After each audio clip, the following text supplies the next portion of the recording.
கதைப்பாடலும் கதையைத்தான் சொல்லுது. கதைப்பாடல் கதையை சொல்றதுக்கும் காவியம் கதையை சொல்றதுக்கும் வித்தியாசம் இருக்குது. அப்ப இந்த காவியத்துல கதைப்பாடலுக்குரிய கதையம்சம் இருக்குது, கவித்துவத்துக்குரிய அம்சமும் இருக்குது. இந்த கவித்துக்குரிய அம்சம் என்னென்றால், இந்த கதை கதையாக சொல்லப்படுவதில்லை, இதுக்குள்ளே ஒரு பிலோசபி ஓடணும், ஒரு மையப்படுத்தப்பட்ட தத்துவார்த்தம் இருக்கும். என்ன தத்துவார்த்தம்? சிலப்பதிகாரத்துக்கு என்ன இருக்கு? அரசியல் பிழைத்தோர்க்கு அரங்கூற்று ஆவதும் விரசால் பத்தினிக்கு உயர்ந்தோர் ஏத்தலும் ஊழ்வினை உறுத்து வந்து ஒட்டும் என்பதும் ஏதோ ஒரு செய்தி. செய்தி என்றது வெளிப்படையாக சொன்ன செய்தி, அடிப்படையாக போனா பிலோசபி. அற சார்ந்த வாழ்க்கை பற்றிய ஒரு சிந்தனை அதுக்கு ஓடிக்கொண்டிருக்கு. கம்பராமாயணத்துக்கு என்ன இது? தர்மத்தின் வாழ்வதனை சூதுகமும் தர்மம் மறுபடியும் வெல்லும். நல்லவன் வாழ்க்கையிலே ஒரு துன்பம் நிகழும், ஆனால் அவன் நேர்மையாக நடந்து கொண்டால் கடைசியிலே வெற்றி பெறுவான். இது பரிகாரத்துக்கு மட்டுமல்ல, கம்பராமாயணத்துக்கு மட்டுமல்ல, பாரதத்துக்கு எல்லாத்துக்கும் வரும். நல்ல பெரிய நடத்துல என்ன தத்துவார்த்தம் என்ன வரும்? என்னதான் சோதனை வந்தாலும் உரையாடியவர்கள் கடைசியிலே இறைவனால் காப்பாற்றப்படுவார்கள். இதற்கு நாங்கள் டெக்னிக்கலி சொல்லுவோம் பாவிகம் என்ற ஒரு பெயர் சொல்லுவோம். பாவிகம் என்றால் அந்த கவிதைக்குள்ளால வருகிற மையப்படுத்தப்பட்ட உணர்வு என்ன, மையப்படுத்தப்பட்ட உணர்வு ஓட்டம். அதுக்கு சரியான டெக்னிக்கல் டேர்ம் தான் நான் தத்துவம் என்று சொன்னது. வாழ்க்கை பற்றிய ஒரு போதனை அதுக்கு இருக்குது. அந்த போதனையை மையப்படுத்தி அந்த எல்லா அம்சங்களும் உணைக்கப்பட்டிருக்கும். அது நீங்கள் கம்பராமாயணத்தில் விகுணன் கதையை வாய்ச்சாலும் சரி, ராமனை பிரிச்சினாலும் சரி, பரதனை பிரிச்சினாலும் சரி, வாலிபதியை பிரிச்சினாலும் சரி, இல்லை அக்னி பிரிச்சினாலும் சரி, அது எல்லாவற்றுக்கும் உள்ளாலேயும் ஒரு மைய நீரோட்டம் கொண்டு ஓடிக்கொண்டிருக்கும். அந்த மைய நீரோட்டம் இல்லை என்றால், மைனஸ் என்று சொன்னால் அந்த காவியம் உளம்பாது. மிகச்சிறந்த உதாரணம் சீவகிந்தாமணி.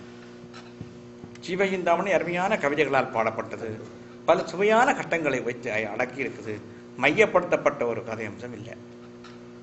ஒருவனுடைய வீரசாகரன் தான் 8 பேரை கல்யாணம் முடிக்கிறான், பல எதிரிகளை வெல்லுகிறான். தமிழ்நாட்டில் வர எம்ஜிஆர் படம், பிற்காலத்தில் எம்ஜிஆர் நடித்த படம், இப்போ அண்மையில் விஜய் நடிக்கிற படம் வரையும் ஒரு தலைவன் எல்லா சாகசங்களும் செய்து அத்தனை பேரை வெல்லுவான், 10 பேரை கல்யாணம் முடிப்பான், 1 மேற்பட்ட பெண்களோட பழகுவான், 4 பேருக்கு முன்னால் வந்து தன்னை சண்டிகராக காட்டிக்கொள்ளுவான். பிறகு கேட்க அவன் கஷ்டப்படுவான், இங்கே ஒரு இடத்துல பிறந்து இன்னொரு இடத்த வளருவான், யாரோடைய கஷ்டப்பட்டு விடுவான், பிறகு தனக்குரிய உரிமையை அதிகாரத்தை பெறுவான். ரஜினிகாந்தும் விஜயும் தமிழ் நடிக்கிற படங்கள் இந்த கதையெல்லாம் சாதாரணமாக அப்படித்தான் இருக்கும். இதுன்ற மூல வடிவம் எம்ஜிஆர் கதைகள். அதுக்கு மூல வடிவம் போகிறா சிவகிந்தாமணியில் போய் முடியாது.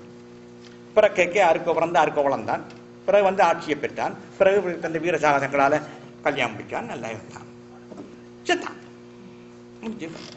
அப்போ என்னது நேரம் என்னையா சொல்லாச்சோ? அப்ப இன்னொரு 5 நிமிஷத்தை முடிக்கலாம். அப்ப என்னதான் சொல்ல வந்தேன்னு சொன்னா, அந்த கதை சொல்ல நல்லா இருக்குது, ஆனா கதைக்குள்ள மையப்படுத்தப்பட்ட ஒரு வாழ்வியல் தத்துவம் பேசப்படாட்டி, அப்ப நீங்கள் காவியம் பாட வழி கிடைக்க யோசிக்கணும். உங்களுடைய என்ன பிலோசபியை நீங்கள் மையப்படுத்த ஒரு கதை சொல்லி போகல. கதை பாடலுக்கு என்ன வித்தியாசம்? கதை பாடம் சொல்லிக்கணும், கதை பாடம் சும்மா சொல்லிக்கொண்டே போகும். கதையை கொஞ்சம் சுவையான விருத்த பாவல பாடுறாருன்றதை தவிர, சில வர்ணனைகளை சொல்றாருன்றதை தவிர மையப்படுத்தப்பட்ட உணர்வு தத்துவம் வரணும். அப்ப தத்துவம் என்பது காவியத்துக்கு அல்லது பெரிய கட்ட காவிய பேரிலக்கிய கட்டத்துக்கு அவசியமாகிறது. தனிப்பட்ட கவிதைக்கு உணர்ச்சி முக்கியமாகிறது. தனிப்பட்ட கவிதை தத்துவம் சொல்ல வலிக்கிட்டீங்களோ போச்சு, சொல்ல இயல. ஏன்னா தமிழ் தனிப்பட்ட கவிதை என்ற ஸ்கோப் மிக மிக குறைவு. ஆனா அதே சமயத்தில் காவியத்தில் போய் தனிப்பட்ட கவிதைகள் நல்ல கவிதைகளாக இருக்கும். கம்பராமாயணத்தில் உள்ள சிறப்பென்று நான் சொல்ற விஷயம் என்னென்றால், ஒவ்வொரு தனிக்கவிதையும் தனக்குள்ள கவிதை போல துடிக்கும். நான் ஒரு நல்ல கவிதை என்று தன்னை தான் சொல்லிக்கொண்டே இருக்கும் ஒவ்வொரு கவிதையும். அது சீதகாரிகணத்தில் வாரடமா இருந்தாலும் சரி, வாலிபதி பள்ளத்தில் வார கவிதை இருந்தாலும், ஒரு கவிதையை எடுத்துக்கொண்டா அந்த கவிதை தன்னளவில் முழுமையா இருக்கும்.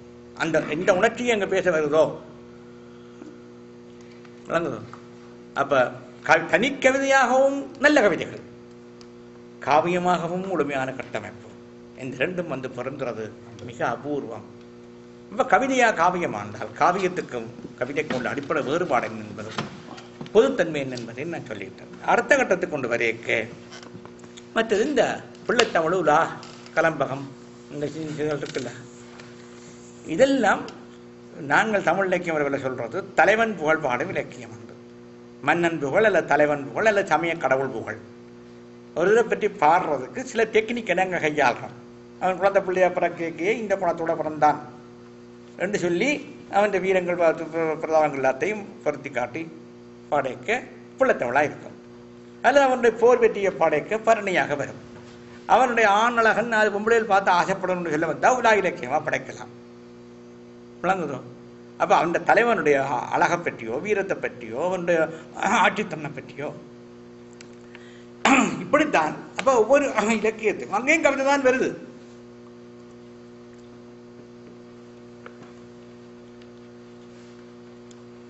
இந்த வரவில் தான் கடைசியில் கல்யாண வீட்டுக்கு பாட்டு பாடுறதும் வருது. இப்போ நீங்களும் கூட மகளே கல்யாணம் உடைய பிறகு தான் வகையில் உங்கள் நண்பர் என்ற வகையில் கல்யாண வீட்டு பாடப்பாடி ஒரு சட்டத்துக்கு போட்டு ஒரு வெண்பாவில் முன்னுக்கு சொல்லி இப்போ இந்த இடையில பேர் ஆசிரியர் பாவில் 15 வரிகளை விஷயத்தை சொல்லி கடைசியாக ஒரு கட்டளை கட்டுரை முடிக்கிறார். அது என்னது? ஒரு வாழ்த்துப்பா, அது ஒரு பிரபந்தம். அங்கே உண்மை இருக்கணும்ன்றது அவசியம் இல்லை. அங்கே பாடுறவன் சம்பந்தப்பட்ட ஆளை போற்ற விரும்புகிறான். எம்ஜிஆருக்கு மீது பிள்ளைத்தமிழ் பாட முடியும், கலைஞர் கருணாநிதி மீது பிள்ளைத்தமிழ் பாட முடியும், ஜெயலலிதா மீது பிள்ளைத்தமிழ் பாட முடியும். அதுக்காகவே துப்புரவன் ஆக்களோட மீனிங்கில் நீங்கள் யோசிக்க தேவையில்லை. அப்போ அது நான் என்ன சொல்கிறேன்னு சொன்னால், அந்த பிரபந்தங்களோட நோக்கமே குறிப்பிட்ட ஒருவனை எல்லாவற்றுக்கும் மேலானவனாக ஆக்கி அவனுக்கு தலைப்பா கட்டுற வேலை. அதை நீ கவனிச்சு பார்த்துப்பீர்கள். இந்த இலக்கியங்கள் எல்லாமே குறிப்பிட்ட அரசியல் சார்பு வரும். குலத்துக்குள் குலம் நான் மற்றவர் என்ன நந்தி கலம்பகம். அப்போ கவிதை தனிக்கவிதையாக இருக்கும் பொழுது உணர்ச்சி முக்கியம், கதை பாடலாக என்னும் பொழுது கதை தானங்க முக்கியம், காவியத்துக்கு வரும் பொழுது தத்துவம் முக்கியம், தனிப்பாடலும் முக்கியம். பிற சிற்றிலக்கியத்துக்கு வரும் பொழுது அவனுடைய அரசியல் சூழல் தேவைகள் முக்கியம். அப்போ இந்த கவிதை ஒவ்வொன்றுமே இப்படித்தான் விரிந்து கொண்டு போகின்றது. இவ்வளோத்தையும் நான் சொல்லி நினைக்கிறேன். அடுத்து நான் சொல்ல வந்த பட்சம் சில சொல்ல இல்லை, 4ஆம் பக்கத்துக்கு இருக்குதுன்னு நினைக்கிறேன். இனி நான் வாரக்கிழமை வகுப்புக்கு வரையிலாது. அதுக்கு அடுத்த கிழமை தான் ஜூலை மாதம் தான் வருவேன். வேண்டாம் மிச்சத்தை நான் தொடரலாம் நினைக்கிறேன். அடுத்து நான் சொல்ல வர்றது தனிக்கவிதையில் ஒரு அம்சத்தை மட்டும் சொல்லி போட்டு நிப்பாட்ட போகிறோம். அண்டை சொன்ன நினைக்கிறேன். தனிக்கவிதையில் முக்கியமான அம்சம், ஒரு கவிதை எடுத்துக்கொண்டீங்க என்றால் அந்த கவிதை ஒரு முழுமையான கவிதையாக இருக்கணும். எல்லா அம்சங்களும் பொருந்தி இருக்க வேணும். இதுக்கு தமிழ் இலக்கியத்து மரபில் ஒரு டேர்ம் நாங்கள் வச்சிருக்கிறோம், நோக்குன்னு சொல்லுவோம். நீங்கள் இப்போ டெக்ஸ்ட்டுக்கு சோதனை படைக்கிறதுக்கு சொல்ல இல்லை, தெரிஞ்சு கொள்ற நோக்கு ஒன்று பேர் இருக்கு.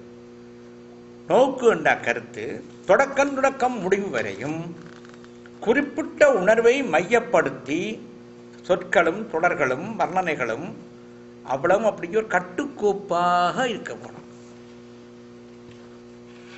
நீங்கள் அந்த கவிதையை தூக்கி பிரித்து பதத்தை படைத்தீங்கள் என்றால் இந்த மையப்படுத்த உணர்வுக்கு தக்க வகையில் அது அப்படி தன்னை அப்படியே பில்டப் பண்ணி கொண்டு வருது. இதுக்கு உரையாசிரியர் தர்ற உரை வழக்கங்களை வழங்கிக் கொள்றதை விட ஒரு பாடலை நீங்கள் வச்சு வழங்கிக் கொள்வது கூட பொருத்தமாக இருக்கும். நான் அதுக்கு நான் முதல் நாள் பேஜக்க சொன்னீங்க. அவருக்கு அகநானூறு 4வது பாடல் நோக்கு என்ற இலக்கணத்துக்கு பொருத்தமான பாடல். அந்த பாடலுடைய சுவாரஸ்யமான அம்சம் உங்களுக்கு சொன்ன மணி நாக்களுக்கு கட்டி போட்டு வரான்னு சொன்ன கதை ஞாபகம் இருக்கு உங்களுக்கு. மணிநாகார்த்த மான்மனை தேர்ன்ற ஒரு கவிதை என்று சொல்லி அதுக்கு நீங்கள் அந்த நீங்களோ சொல்றதே இல்லை. அதனால் 4ஆம் பாட்டில் என்னென்னா முதல் நாள் வரைக்கும் சொன்னேன். என்னென்னு சொன்னால் அந்த தலைவன் போருக்கு போயிட்டு வர வேணும், மழைக்காலம் வந்துட்டது வர வேணும், பட் லேட். இவருக்கு அந்த இவ்வளோ நாளும் காது கொண்டு வந்தவருக்கு அந்தரமாக கிடக்கு வர இல்லையன்று. அப்போ இவள் தோழி சொல்கிறாள், தோழி கூட காய்ச்சி கொண்டு இருக்க வேற காணையிட்டேன்னு அந்தரப்பட்டு இருக்கிறார். தோழி சொல்கிறாள் ஆளுங்க வந்துட்டார். உங்க வந்துட்டார். எப்படி வந்துட்டார்? ஆளுக்கிட்ட தான் இருக்கிறார், வந்து கொண்டு இருக்கிறார். பஸ்ஸில் வந்தவன் வாகனத்தில் வந்து கொண்டிருக்கிறார்.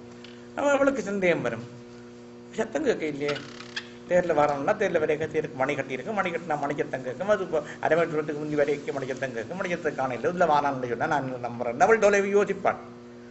அதெல்லாம் மனதுக்கு வச்சுக்கொண்டு அந்த கவிதை வருது. அவன் வாரான், கிட்டத்தான் வாரான், இங்கே வந்துட்டான். ஆனால் மணிக்கத்தம் கேட்கல. என்ன காரணம் மணிக்கத்தம் கேட்கல என்றால் மணியை இழுத்து நாக்கு இழுத்து கட்டி போட்டு வாரான். ஏன் இழுத்து கட்டி போட்டு வாரான்? அதுக்கு ஒரு விளக்கம் இருக்கிறது. மணிக்கத்தம் கேட்டு சத்தம் போட்டால் பக்கத்தில் இருக்கிற சோலைகளில் பூக்களில் இருக்கிற வண்டுகள் தன் மனைவியும் கணவனுமாக சந்தோஷமாக அனுபவித்து கொடுக்குற வண்டுகள் இந்த மனுஷத்துக்கிட்டு குலைஞ்சு போகணும். அவன்